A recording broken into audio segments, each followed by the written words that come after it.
Yeah, man. Somebody's got to do it, man. Somebody's got to be the messenger. And,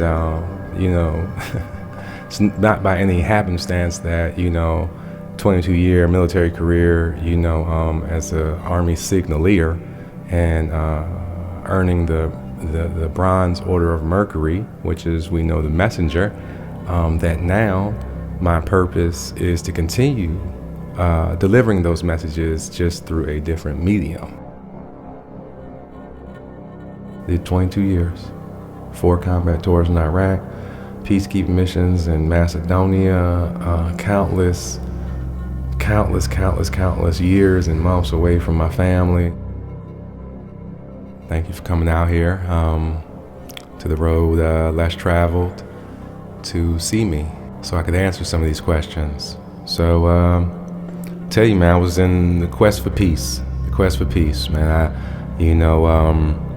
After years of thinking life had to be a certain way, or I was too far gone, or I was broken, or, I could not be restored back to any remnants of my former self, I realized that was bull.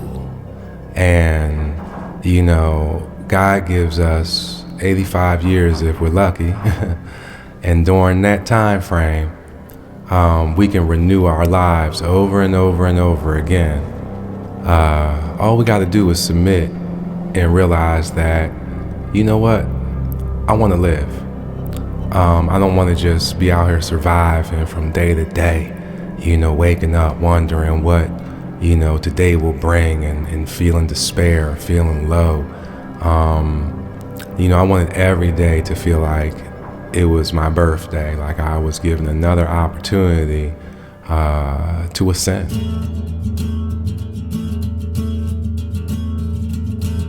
I come from a long line of loving men, okay? And that comes at a price, because we want to help everybody out. As an empath, we open up our hearts to people and we absorb their energy, and in the process, they take our energy also. I had to learn discernment, and what that means is, seeing things for what they truly are versus what you really want them to be.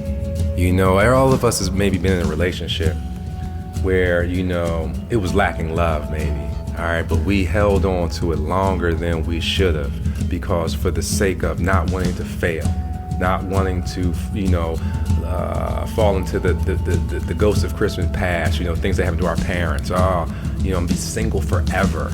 No one's right for me, because sometimes we feel like we're damaged, because particularly in my generation, Generation X, we became so independent. All right, we were latchkey kids. All right, which meant that we came home from school, no parents, we prepared meals, we did homework, we did all that stuff independently. And because of that, when the time came, 18 years old, boom, we wanted to pop smoke. We wanted to get the fuck up out of there. But we didn't know where we were gonna go. So we just kept moving, looking for a place to find home. After 22 years of military service, I retired and went to Hawaii. Took the whole family, all right, kids and all, wife and all, we got a government job and went to Hawaii and thought that was going to be where we would find paradise, right? Nah. If anything, we were faced with the question of, we can't possibly stay here, and this is not going to be a long-term move. But what it did was it etched something into our mind. We saw family, we saw the spirit of Ohana, we saw a place where people gathered, people celebrated everything there is, okay? We were able to leave our daughter home during, when she was 9 years old. I mean, we had no choice, but the neighborhood watched her. The neighborhood watched her. And it reminded me of, I call her Cece, you good? And she said, yeah, Miss So-and-so came and checked on me. And we coordinated that with our neighbors. It wasn't like they didn't know. They knew Cece was home, but that's just the way the place was set up. It was set up for families to be able to thrive and grow together regardless of economical disparities. They know that there's going to have to be 3 generations under one roof, in order to make it through this life. Having that relationship with, having 3 generations, to be able to communicate with up and down, and hearing and sharing ideas, what is, not old, but what is wisdom, having grandparents around and being able to, get that root knowledge and be able to heal, being able to heal through getting root knowledge, from having it. So we saw that in Hawaii, but we couldn't stay. So we came back to Texas, and immediately we began to look for a place that had, some wilderness, some acreage. We stumbled across this place that was totally off the beaten path. When you're looking for, a home, you got 25-mile search radius of a major city. So we looked Austin, Georgetown. We set 25 miles, outward. It's a tight community, and we call it, I call it Fort Hale. All right, that's what I began to call it when I first got here, because the word fort always seemed safe to me. So that's a good name. Yeah. So and that, and that brings me to,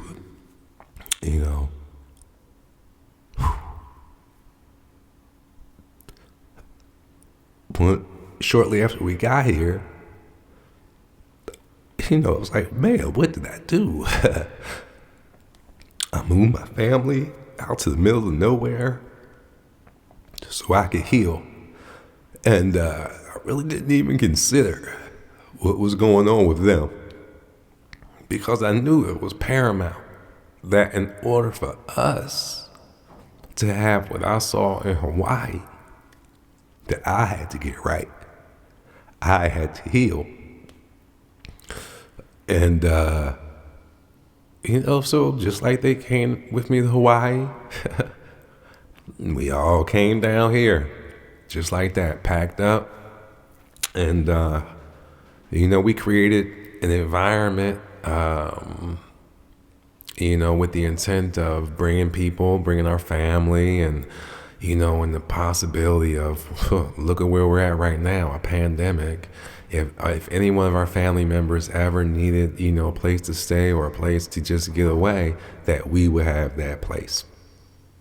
But like I said, when I first got here, it was nothing like this. Nothing like this.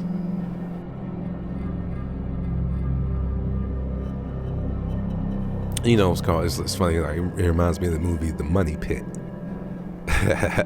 Like, anything that could go wrong, went wrong. It was crazy.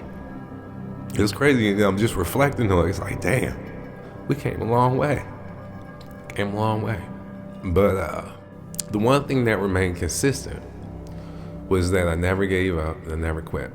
All in all, man, it was so many lessons that had to be learned through that process, because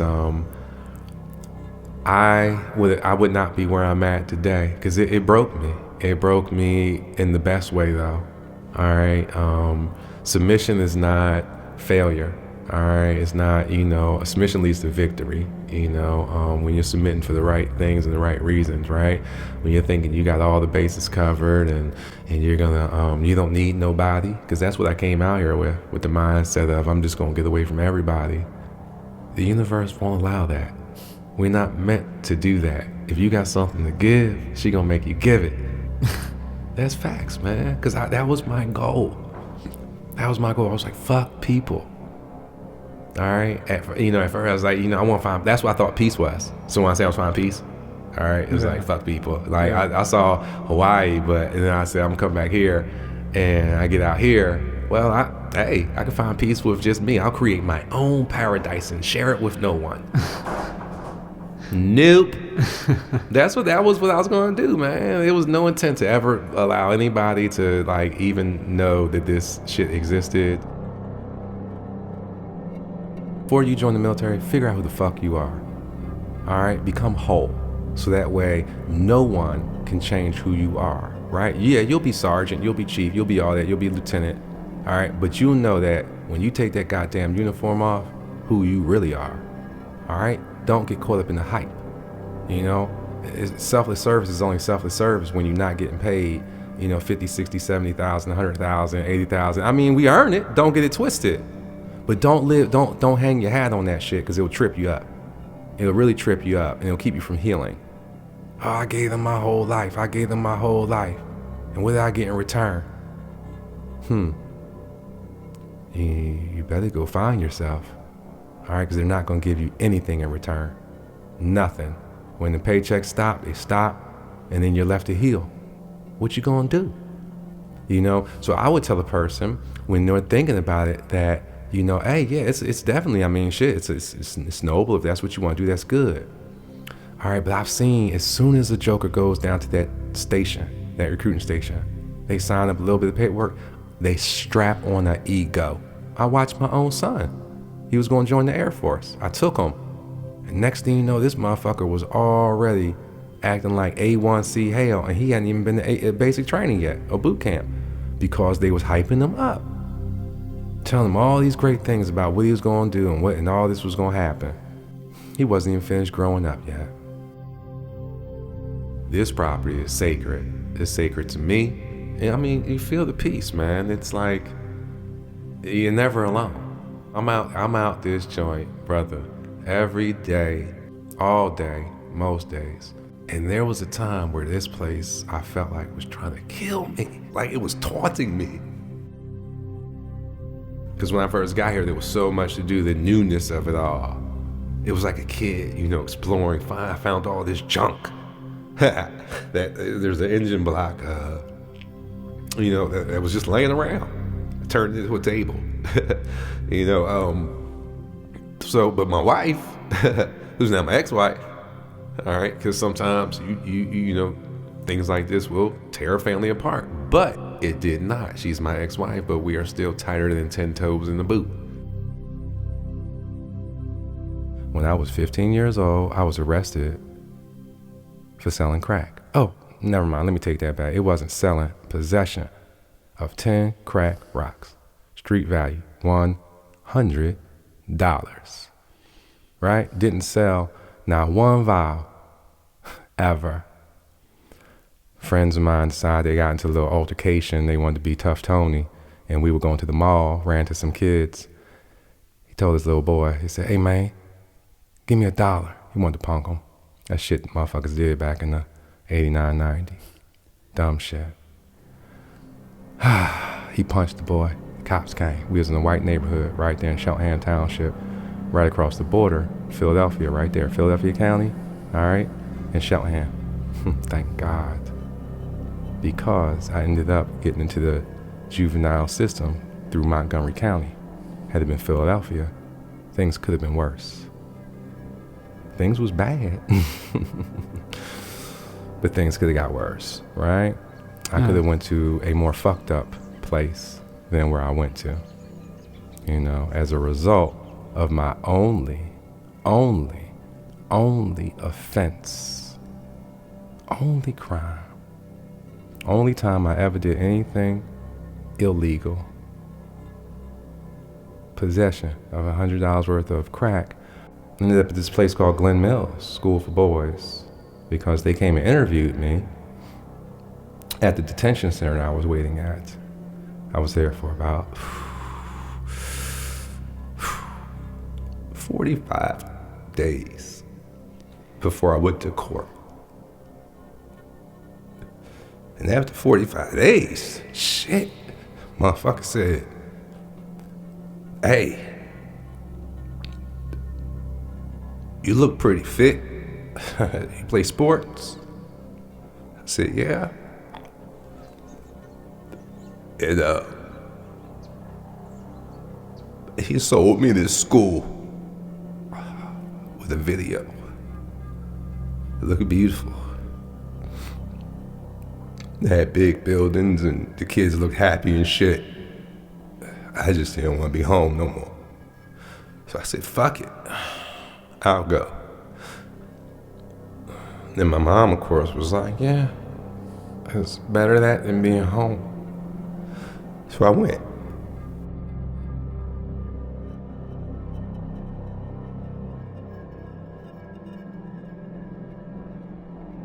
And the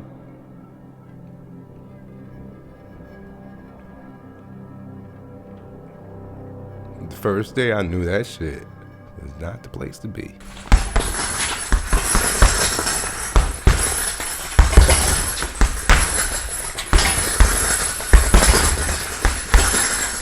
I just made the best out of it, man. I did what I do. And figured out the system. Figured it out. You know, figured out how they worked, how these counselors worked. You know, I wasn't a big guy, so you know, I was like, you know, they didn't want to put their hands on me like that. You know what I'm saying? They had bigger kids that they figured was, you know, like they could just scare me. They, you know, yelling and shit like that and grab me a few times, you know, shake me up. Because I see the bigger kids really get fucked up physically, manhandled by these grown ass men for things that are so trivial. I'm talking about like your shoe was untied and someone told you that your shoe was untied and you didn't react quick enough, or you displayed ill body language and it was taken as disrespect, not to a counselor or another adult there, supervisor, but by a peer of yours, because you were monitored by your peers. And who knows what could happen? You know, some people may not like you. You have people in from Philadelphia, DC, Baltimore, California, Houston, Bermuda, because these motherfuckers was scouting. They were scouting for athletes, because sports paid. I ran track. I wanted to play football. Whew, but them motherfuckers was beasts, man. They was the battling bulls. All right? And they was winning every championship every year because they recruited motherfuckers from major cities, all right, all across urban USA and Puerto Rico and Bermuda, as I mentioned, and even some other places that outline, you know, whoever had a good soccer team, all right, them motherfuckers go find them. Jamaica. Oh, he got caught selling weed in Jamaica. Arrest him, send him to Glen Mills, my man. All right, send him to Glen Mills. Put them on the soccer team, you know? Yeah, that's what they do. I was up there for 16 months, but my first few months, they made me get my GED.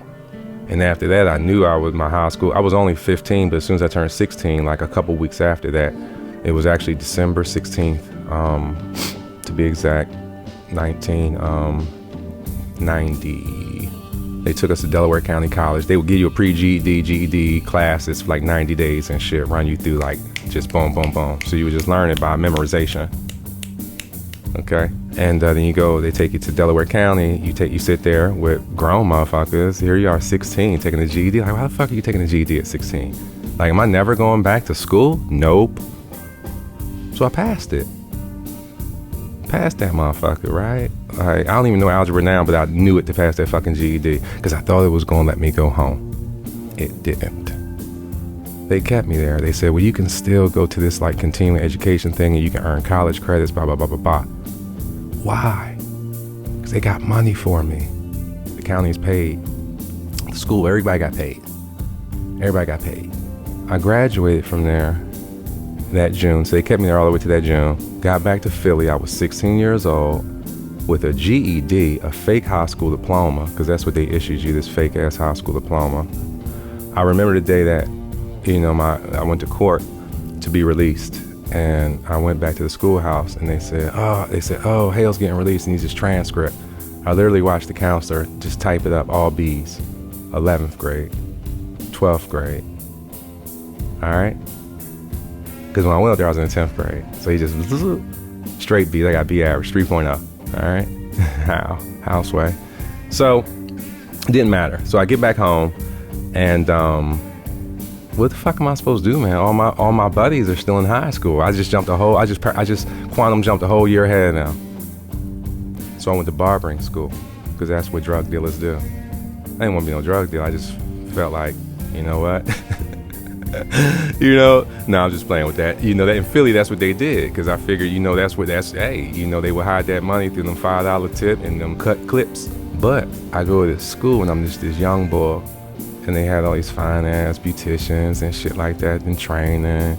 And they was like, oh, he's so cute, right? But I didn't look the part, right? So I need to get my gear up. The peer pressure was on. So I had a little job at Sears in the mall. I start stealing from Sears. Every night I take $100 by returning some shit that was never bought. You know how I got hood on that? This cat named Thomas approached me that I worked with. Yeah, we gonna say his name. Thomas is common. He knows who he is. He was a grown motherfucker. I was 16, 17, remember? Well, they knew that I went to Glen Mills, so they figured I was a bad boy and I'd be down with their scheme. I wasn't really, but I realized that I could get those Timberlands and those Champion hoodies and all that good swag ass gear, those herringbones, Gucci links and shit, right? And I could impress those girls at the school. So I did it. 2, 3, 4, 5, 6 months. Took about $16,000 from Sears until they caught me. Got arrested again. Same county that I got caught with the crack in. Just so happened. Because that's where the mall was at. We didn't want to go to the malls in our neighborhood. You get shot. We go to their mall. There was nice food courts. I didn't want to go to Cheltenham Square. I wanted to go to Willow Grove Mall. You know? It's like taking a trip to the fifth dimension. Just a bus ride going there. You know? It's like literally crossing the train tracks.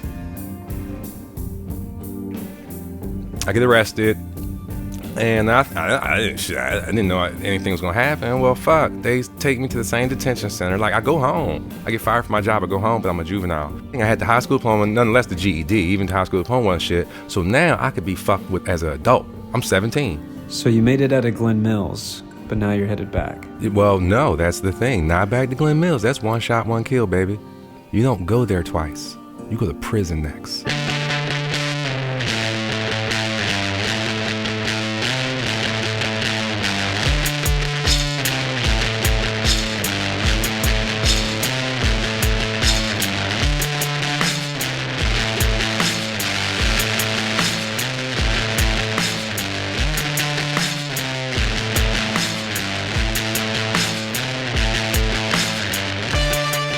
So, but first stop, because I'm a juvenile, I had to go back to the same detention center, Montgomery County Juvenile Detention Center, which is in Norristown, PA. Not Philadelphia, because remember I wasn't arrested in Philadelphia, I was arrested in Montgomery County for theft by deception and criminal conspiracy and receiving stolen property. Those were the 3 charges that they put on me. So I'm back at this detention center, man, but now I'm 17, all right? And I can cut hair like a motherfucker, okay? Because I was going to barbering school, remember? Right. So it's all these kids at the detention center that had these, you know, they hadn't had haircuts in forever. I start cutting their hair because I didn't have to go to school. They go to school during class all day long. I shoot ball and draw pictures. While the kids were in class, I would hang out with the adults and have conversations with them because they like conversating with me. It's like they was learning some shit from me. I was cutting the kids' hair. I was cutting grass. And they wrote me a letter. Telling, you know, like, hey, this is a good, you know, like he did this, he did that. I got paid, you know, every little money. My mom has that letter. And so the Toxic Avenger, I drew him 30 some odd years ago. And, you know, he's got muscles. I didn't have these muscles back then, but I always wanted muscles. I knew I was going to need muscles to defend people. All right. I was up there for 30 plus days. I go to court again. It's called disposition hearing. This is where they figure out what they're going to do. What they're going to do with you. Go to court. My mom's there. My probation officer's there. And because I was still on probation. That's the thing from the previous thing. So I was a violation. That's how they keep you in the system. They got Meek Mill that way. Everybody, man. You can't do no good shit because, you know, they just get you. God was in that courtroom that day, man. Because I tell you what, when I was sitting there drawing these pictures and cutting hair and thinking about what I was going to say at this disposition hearing that was going to get me out of this fucking jam, I came up with the idea. I said, you know what? I want to join the military. That's going to be the only thing I'm going to be able to do. Because what else am I going to be able to do? That's what I thought. That's where my mind was at. So I told the judge that when we go in the courtroom, you know, they say, Chad, well, you've been through this county before. What are we supposed to do with you? We can't send you back to Glen Mills, you know? I say, well, Your Honor, sir, I thought about joining the military, but with the previous charges that I had, you know, the theft by deception, criminal conspiracy, receiving stolen property, and the illegal substance charge that I had from the previous time, I said, I don't know how that would be possible. I didn't need to know how it was going to be possible. God made it possible. That judge in 5 seconds said, you know what? This is what I'm going to do. He said, I'm going to expunge all your charges, everything, and you got to go join the military. I said, okay. True definition of go to war and go to jail. So I joined the military to stay out of jail, man, from something I did as a fucking kid, man. That's the reality of it. And my reality, you can look at it however you want. That was my choices at the time. My choice to go to Glen Mills because I was being faced with going to jail.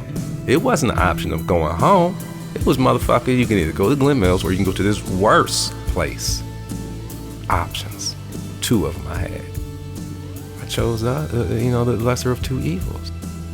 So I chose Glen Mills over Slayton Farms or whatever juvenile, the wagon train shit that they were sending kids out there that's being raped and shit. I mean, kids being raped at Glen Mills too. All right, but it was just a known fact at the time. If you go on the wagon train, you was getting fucked. All right, Glen Mills was keeping that shit under wraps. And back then, wasn't nobody gonna talk about if they were sexually assaulted or sexually abused, because then you'd be a punk, right? So this go round, the option was go to war or go to jail. I ain't going to no fucking jail for $16,000 fucking dollars that I don't even have no more. Clothes and shit. So I'm gonna join the military. Be all I can be. Right? That's what I did. And so I joined. It was 1992, right after the Gulf War. So wasn't no war popping off. They said that was gonna be the last fucking war. All right, that was the last linear war. You know, force on force type shit. Tanks versus tanks, aviation with aviation. You know, that was it, man. There's always a catalyst for the shit that, you know, people do, but how you come out of it is completely up to you.